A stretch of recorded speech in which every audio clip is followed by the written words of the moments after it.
पूज्य परमहंस श्री रामकृष्ण देव जी, अमृतमय उनकी वाणी। अय उपासक, तुम कभी किसी से वाद विवाद न करो। बहुत अमृतमय वचन है। बहुत ही ऊंची स्थिति के महापुरुष हमारे भारत की शोभा है। थे नहीं कह रहा हूं, है, क्योंकि महापुरुषों की वाणी ही महापुरुषों का स्वरूप है। वाणी विराजमान है अर्थात महापुरुष विराजमान है। पूज्य श्री परमहंस शिरोमणि श्री रामकृष्ण देव जी, उपासक, वाद विवाद मत करो।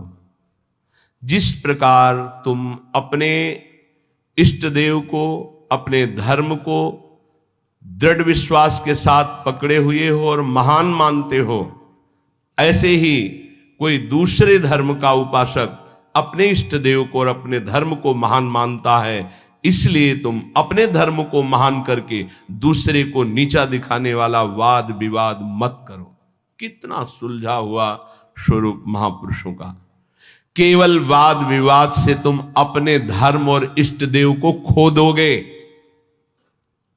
दूसरे धर्म की निंदा करके, दूसरे के इष्ट देव की अवहेलना करके तुम अपने इष्ट देव और धर्म को खो दोगे, क्योंकि परमात्मा एक है और वही सब धर्मों का धर्म गुरु है, वही सब धर्मों का इष्ट है।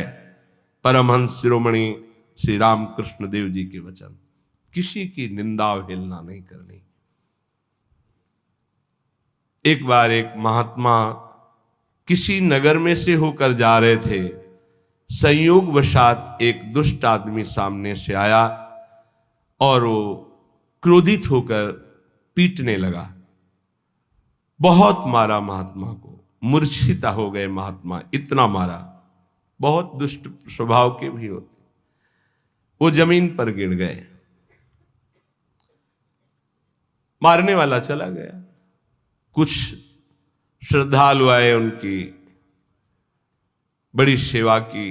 जब होश में आए तब पूछा, महात्मा जी किसने मारा आपको? बोले, जिसने सेवा की उसी ने मारा है। जिसने सेवा की? वो कहा, महाराज आप तो मूर्छित थे, हम लोगों ने तो सेवा की है। बोले, बस जिसने सेवा की उसी ने मारा, दूसरा नहीं मार सकता। महात्मा जी ने कहा, जिसने मुझे पीटा वही सेवा कर रहा है, जो सेवा कर रहे हैं इन्होंने ही पीटा है। और वो तो बड़े घबरा गए कि महात्मा पागल है क्या। तब उनके शिष्य ने जब सुना तो वो आए वहां दौड़कर। लोगों ने कहा, आपके गुरुजी पागल है क्या? तो बोले, नहीं, आप नहीं समझ पा रहे। जिस परमात्मा ने वो रूप रख करके पीटा, उसी परमात्मा ने आप लोगों को प्रेरित करके आप लोगों के रूप में सेवा की। हमारे गुरुदेव का मतलब ये है।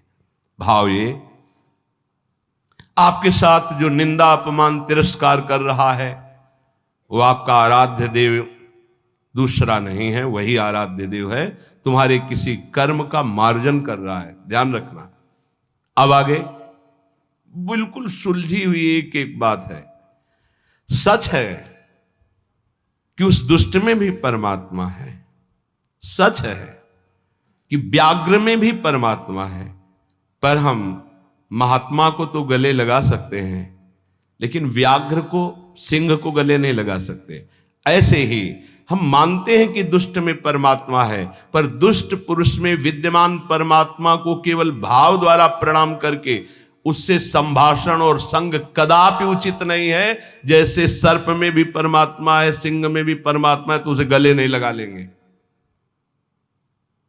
एक एक चेष्टा, एक एक वचन अमृत है। अगर ये धारण कर लोगे तो आपका भजन बचेगा और पचेगा और बढ़ेगा। एक किसान खेत में दिन भर पानी भरता रहा।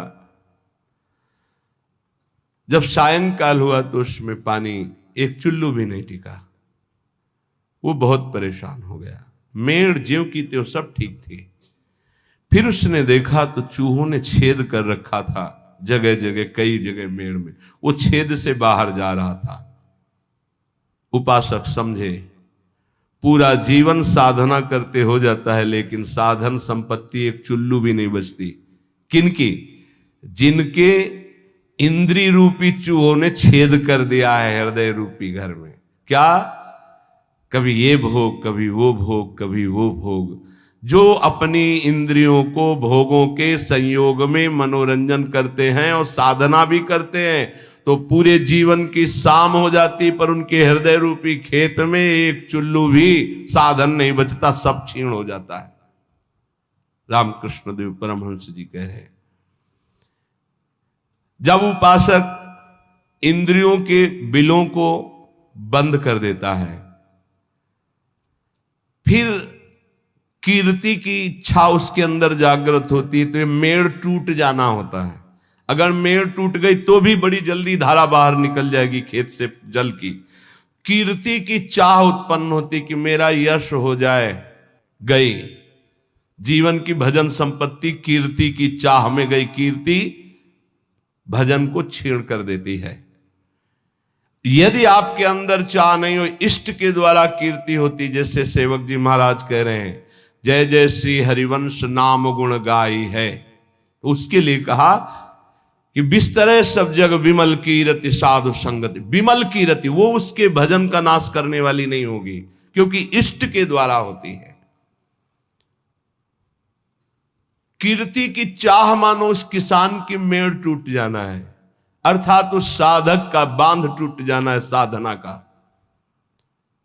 अब उसके आगे उपाधियां लगनी शुरू हो जाती हैं।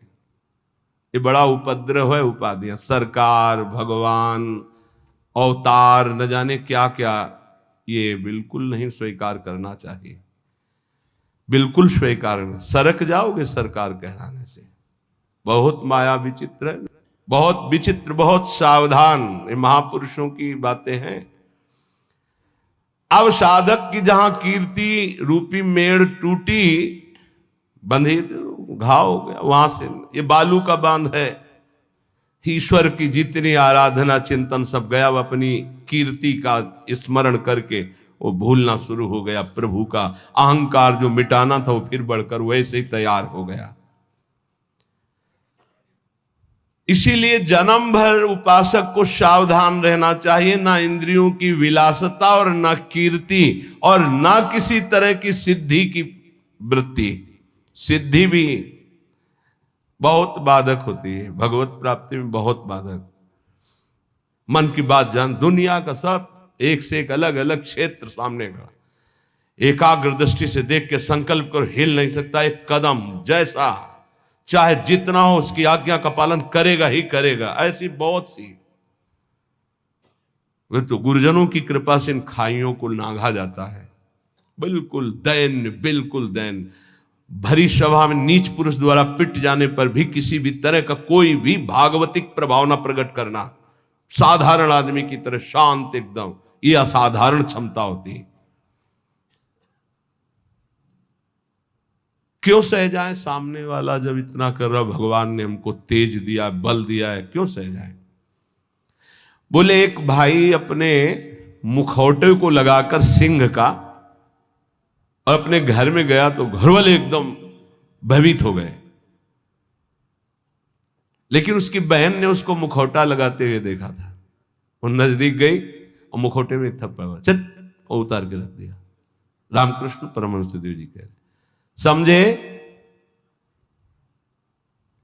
ये कोई निज जन, निज संबंधी देख पाएगा कि इन मुखौटों में और कोई नहीं, मेरा प्रिय है, प्रीतम है, दूसरा कोई नहीं।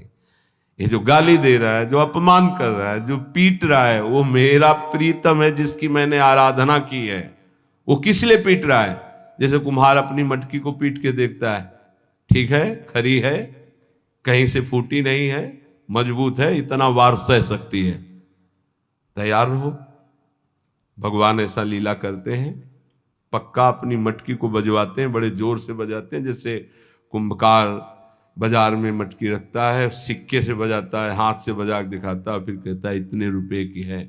ऐसे भगवान अपने भक्त को विश्व में दिखाते हैं, देखो कितना सहनशील है।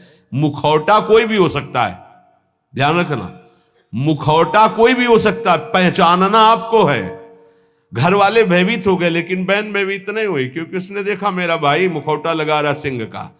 ऐसे ही संबंधी जो भगवत संबंध, दास से सख्य वात्सल्य कांता सहचरी, वो जान रहा है कि मेरा प्रीतम में मुखौटा लगा के बदल के आया है और मुझे गाली दे रहा, मेरा अपमान कर रहा है। नहीं, मैं डरने वाला नहीं, मैं समझ गया मेरा प्रीतम है, कोई भी भय उसे स्पर्श नहीं कर सकता। एक दिन एक सरकारी आदमी पिस्तौल रखता था और बहुत विलंब से आया। पत्नी ने कहा, तुम इतना विलंब से क्यों आए? रोज तो इतने समय आ जाते थे, इंतजार करते हो इतना समय। उसका समय हो जाता है। कैसे हो जाता है? बोले ऐसे हो जाता है। पिस्तौल निकाली, गोली भरी और उसकी कनपट्टी में लगाई। तो ये सब दूसरों को धमकियां दिया करो। बोले असली गोली है, पिस्तौल है, तुझे भय नहीं लग रहा? बोले बिल्कुल पाई भर नहीं लग रहा। क्यों नहीं लग रहा? तुम मेरे प्रीतम हो, ऐसा कर ही नहीं सकते हो। ऐसे ही भक्त, वो संपूर्ण चर जगत में अपने प्रीतम को सर्वान वस्तुतया निरीक्ष परम स्वाराध्य बुद्धिर्मम, वो भयभीत नहीं होता। शरीर को पूरा होना है तो उसी क्षण होना है, जैसे होना है, जिस विधान से होना है, मेरे प्रीतम उसी विधान का प्रयोग करेंगे। पर होंगे मेरे प्रीतम, सर्वस्व हरण करने वालों में मैं मृत्यु हूं, भगवान श्री कृष्ण कहते हैं। अब हमारे पास और कौन रह गया? मृत्यु रूप में भी तो प्रीतम ही आएंगे, और कौन आएगा? इसलिए जो सर्वत्र मुखौटे से हट करके दर्शन करता है, ये मुखौटे किनके हैं? बनावटी हैं। इनमें जो है वो है कौन? मेरा प्यारा सर्वान वस्तुतया। क्रूरापि पापिनो, जो क्रूर हैं, पापी हैं, वो मुखौटा केवल ऐसा है, अंदर उनके परमात्मा बैठा है। हमें मुखौटा नहीं देखना, हमें अंदर। रामकृष्ण परमहंस देव जी की वाणी, वो कह रहे हैं उस उपासक को कभी भय नहीं होता, कभी घबराहट नहीं होती, कभी डर नहीं होता, कभी अशांति नहीं होती, कभी दुख नहीं होता, जो सर्वत्र मुखौटे से अलग देखता है। इन मुखौटे से अंदर एकमात्र परमात्मा, कोई स्त्री का मुखौटा, कोई पुरुष का, कोई महात्मा का, कोई दुरात्मा का, कोई मूर्ख का, कोई विद्वान का, पर है अंदर एक ही परम तत्व। पानी और बुलबुला कोई अलग चीज नहीं है। बुलबुला पानी में ही उठता है, पानी में ही तैरता है और पानी में ही फूट कर पानी बन जाता है। ठीक ऐसे ही परमात्मा में ही जीवात्मा प्रकट होता है, परमात्मा में ही रहता है और परमात्मा में ही लीन हो जाता है। जीवात्मा कोई अलग चीज नहीं। जैसे पानी का बुलबुला पानी से ही प्रकट हुआ, पानी में ही रहता है, पानी में ही फूटकर पानी बन जाता है। ऐसे ही कोई स्वतंत्र नहीं है, उसी परमात्मा में विराजमान। अगर इतना जान लो तो तुम परमात्मा स्वरूप ही हो, ये परमहंस जी कह रहे हैं। देखो, रेलगाड़ी का इंजन वेग के साथ चलकर ठिकाने पर अकेला नहीं पहुंचता है, बल्कि लाखों लोगों को पहुंचाने की सामर्थ्य रखता है। जोड़ते जाओ, बैठते जाओ, इंजन में बड़ी पावर है। बोले ऐसे ही आचार्य इंजन है और अनुयायी जन आचार्य के डिब्बे हैं। कितने जन बैठ करके परम पद में, निकुंज में पहुंचते हैं।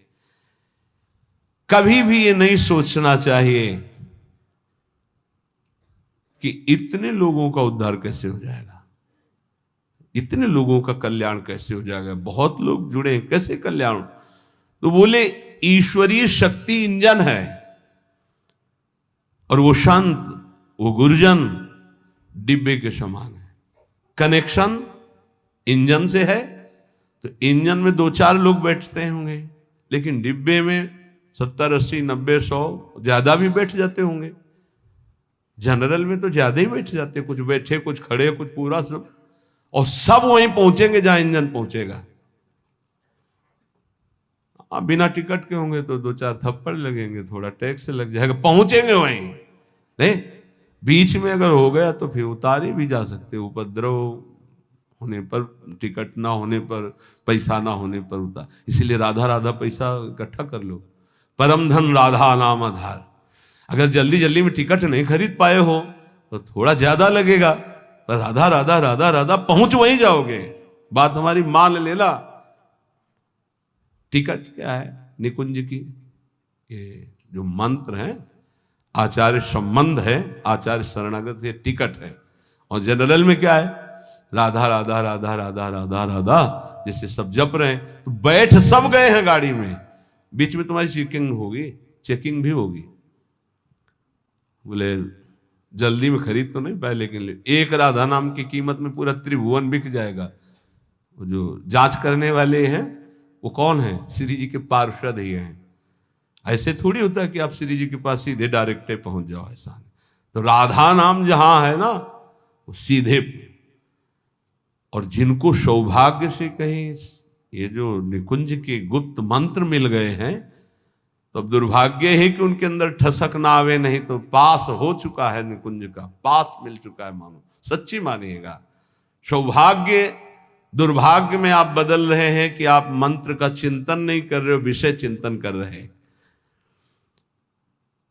रेलगाड़ी के इंजन में उतने लोग पार नहीं हुए जितने डिब्बे में बैठकर वहां पहुंच जाते हैं। अर्थात आचार्य और आचार्य परंपरा, आचार्य के तो विशेष विशेष कुछ पार्षद हुए, लेकिन आचार्य परंपरा में लाखों ऐसे महापुरुष हो गए कि करोड़ों को श्री जी के पास पहुंचा दिया, श्री जी में तन्मय करा दिया। राजहंस कभी पानी, वो दूध पीकर पानी को छोड़ देता है, राजहंस। ऐसे ही जो उपासक है, जो संत है, जो भगवत प्रेमी महात्मा है, तो माया और ब्रह्म दोनों मिले हुए हैं एक में। वो केवल ब्रह्म, केवल परमात्मा तत्व को और जल को जैसे छोड़ देता है, दूध पी के जल को छोड़ देता है, ऐसे वो माया के विकारों को छोड़कर परमात्मा स्वरूप में स्थित हो जाता है। दैवी संपदा का महान सुख उसके हृदय में जागृत हो जाता है, जो माया के विकारों पर मुक्ति प्राप्त कर लेता है। कोई भी विकार उसके ऊपर प्रभाव नहीं डालता। हाथी को खुला छोड़ दे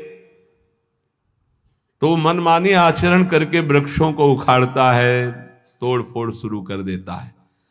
लेकिन जब महावत अंकुश पर अंकुश प्रहार करता है तो घुटने के बल हाथी हो जाता है। ऐसे ही ये मन मत वाला हाथी है, जिसने इसको स्वच्छंद छोड़ दिया, ये सब तोड़ फोड़ कर देगा, धर्म विरुद्ध आचरण करेगा। महावत है उपासक, हाथी है मन और अंकुश है ज्ञान। प्रहार पे प्रहार करके उसको घुटने के बल अर्थात मन को अधीन कर लिया, तब वो शांत चित्त परमात्ममय हो जाता है। मन ही भगवान का स्वरूप बन जाता है। इंद्रियाणाम मनश्चास्मि, पर पहले अंकुश की मार देनी पड़ेगी, छोड़ना नहीं। इसको छोड़ दिया तो तोड़ फोड़ मचा देगा। मत वाला ये हाथी है मन, किसी के अंकुश से, केवल ज्ञानांकुश, जो नाम मंत्र मिला खूब जपो, इसी से मानो तुम्हारे अंकुश की धार तीक्ष्ण होगी, इसी से तुम्हारा मन बस में होगा, दूसरा कोई उपाय नहीं। कल एक साधक प्रश्न कर रहे थे एकांतिक में, मैं जानता हूं ये नहीं करना चाहिए फिर भी करता हूं, क्यों? दो बातें। पहली बात, तुम में आध्यात्मिक सामर्थ्य खो चुकी है, जान करके भी तुम उसको रोक नहीं सकते क्योंकि बलहीन हो। और दूसरी बात, तुम्हारी सुख बुद्धि उसमें है, जरूर ये कहते हो मुंह से कि नहीं करना चाहिए, पर अंदर है कि इसमें सुख है। इन दो बातों के कारण तुम भ्रष्ट होते रहते हो। तो हमको पहली बात बलवान करनी है कि हमारे अंदर नाम बल आवे, तो दूसरी बात अपने आप हट जाएगी, सुख बुद्धि हट जाएगी। पहले नाम जप करके अपने को बलवान बनाइए। समस्त विकारों को नष्ट करने का मैं तुम्हें एक सरल उपाय बताता हूं। रामकृष्ण परमहंस देव जी, तालियां बजाकर जब नाम कीर्तन जोर जोर से किया जाता है, तो जैसे वृक्षों में बैठे हुए पक्षी उड़ जाते हैं, ऐसे हृदय के काम क्रोध आदि नष्ट हो जाते हैं। रामकृष्ण परमहंस देव जी तालियां बजाकर राधा राधा राधा राधा राधा, किसी संगीत की और ज्ञान वृत्ति ना हो तो अपने पास परम संगीत है तालियां बजाकर, तो कह रहे हैं कि जैसे वृक्षों में बैठे हुए पक्षी तालियां उड़ जाते हैं, ऐसे हृदय में बैठे हुए काम क्रोध भाग जाते हैं जब नाम कीर्तन। जब किसी को भी काम आदि वेदना हो तब नाम कीर्तन करके देखना, तो नाम कीर्तन होने ही नहीं देगा काम। देख लेना, उस समय अगर उपदेश भी किया जाए तो तुम्हें अच्छा नहीं लगेगा, कामी समझी में हरि कथा ऊसर बीज बे फल। और अगर आप शुरू कर दिए तो वो टिकेगा नहीं, भाग जाएगा पक्का। बहुत सुंदर उपाय महापुरुषों के हैं। उपासक की उपासना परिपक्व कब मानी जाती है? जब अपने आराध्य देव का नाम लेते ही रोमांच हो जाए और आनंद अश्रु बहने लगे, तब समझना चाहिए कि हमारी उपासना परिपक्व हो रही है। उपास्य देव का नाम लेते ही आंखों में जल आने लगे, अब उसकी उपासना रंग ला रही। राधा कहते आंसू भर जाएं।